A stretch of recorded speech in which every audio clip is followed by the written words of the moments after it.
J'ai transformé un vieux salon en salon moderne. Dans cette vidéo, je vais te montrer les travaux qui ont été faits. Je m'appelle Karine, j'ai accompagné en fait des milliers de familles dans l'aménagement, la rénovation de leur maison et je peux te dire que ce chantier-là, c'était vraiment pas une mince affaire. Comme la plupart des gens et comme toi, certainement Maggie et Ronnie, ils n'avaient jamais fait de travaux avant. C'était leur toute première fois. Ils ont acheté en fait cette maison de 90 mètres carrés rapidement car Ronnie a été muté et ce n'est qu'après l'achat qu'ils ont découvert des défauts, des malfaçons, notamment au niveau électrique. Et c'est toujours le risque en fait, quand on est pressé par le temps, on ne voit pas tout, on regarde comme ça mais on rate certaines choses.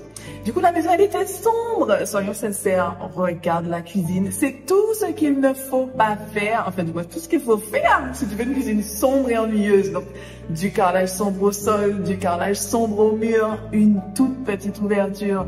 Et la salle de bain, même tarif, regarde ça. Dans le salon, beaucoup d'espace perdu en hauteur et des poutres, les poutres hyper foncées. Alors les goûts et les couleurs ne se discutent pas, dit-on, mais les poutres foncées, moi j'en peux plus, moi. Donc il fallait optimiser tout ça. Dis-moi dans les commentaires ce que tu penses de la maison déjà à ce stade, je suis sûre que ce sera intéressant. Donc, j'ai proposé en fait par rapport à leurs besoins, eh bien, de déplacer l'escalier pour gagner en espace et améliorer bien sûr la circulation, de remplacer les portes et les baies vitrées pour beaucoup plus de luminosité et de créer un faux plafond avec des spots pour avoir un plancher et créer une suite parentale en haut et pour surtout moderniser le tout. Donc pour commencer, bien entendu, il faut tout démolir. Alors j'adore cette phase. On détruit pour reconstruire. L'espace change direct. Regarde, c'est trop bien. Donc en parlant de démolition, tu vois ça comme ça, là, ça a l'air simple comme ça. Mais on ne se lance pas dans un projet pareil du jour au lendemain sans se préparer. Tu dois être au clair sur ce que tu souhaites démolir, ce que tu souhaites conserver. Ça doit être clair. Et surtout, tu connais déjà. J'ai jamais dit ça. Ah non, je savais pas. Blablabla. Tu communiques par écrit. Je veux ci, je veux ça. Les mails, des WhatsApp, c'est le mieux. Ça évite tous les malentendus. D'accord? On connaît. Du coup, on installe un carrelage gris clair en 60 sur 60 cm dans toute la maison. Et du coup, c'est beaucoup plus moderne qu'un carrelage en 33 cm ou même en 45 cm. Ensuite, il a fallu couvrir toutes les cloisons par du placo pour un fini lisse. C'est tellement plus joli. Qu'est-ce que t'en penses? Ils ont fait pareil au plafond. On voit déjà les attentes, les spots LED intégrés, etc. Mais, parce qu'il y a toujours un mais, tout ne s'est pas passé comme prévu. C'est souvent le souci quand tu n'as pas de maître d'œuvre et que tu gères en fait les différents professionnels sur un chantier mais qui ne sont pas coordonnés. Le gars qui a posé les volets roulants, bien entendu, il a posé la tige de contrôle, alors que il a été dit expressément que la cloison serait doublée, donc il fallait patienter quoi. Bref, le problème a été résolu grâce à une bonne communication entre propriétaire et poseur. Puis, on était à la phase de pose de l'escalier. Comme tu peux voir, on montait à l'étage en attendant grâce à une échelle.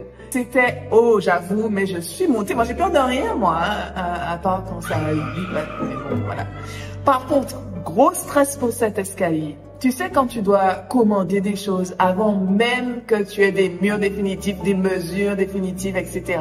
Et d'ailleurs, certains commandent leur cuisine avant même d'avoir déposé leur permis de construire, je vous vois. Ben là, l'escalier a été commandé avant que les cloisons soient doublées, donc les mesures ont été prises avant. Et la question c'était, est-ce que cet escalier va pouvoir entrer? En plus, la peinture devait être terminée pour la livraison de l'escalier. L'entrepreneur ayant pris du retard sur la peinture, les propriétaires étaient entre le marteau et l'enclume, tu vois, car ils avaient une date de livraison pour l'escalier et une date de pose. Et en fait, si la date de pose n'était pas respectée, ça va repousser la pose de l'escalier de 15 jours, 3 semaines, et du coup, ça repousse leur entrée dans la maison, quoi.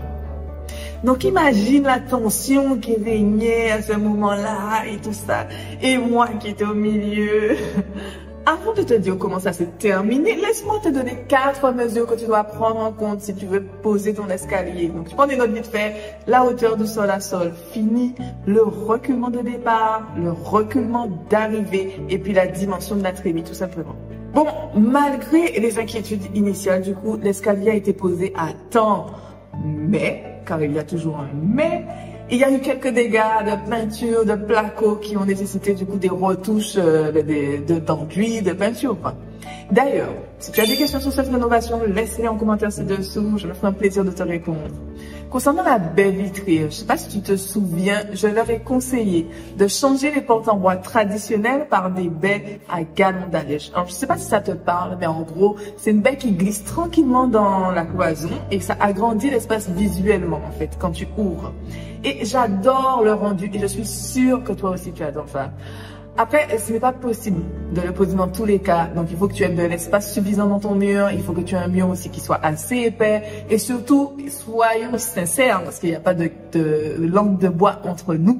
Il faut aussi que tu aies le budget. Et je te fais un petit avant-après, rien que pour toi.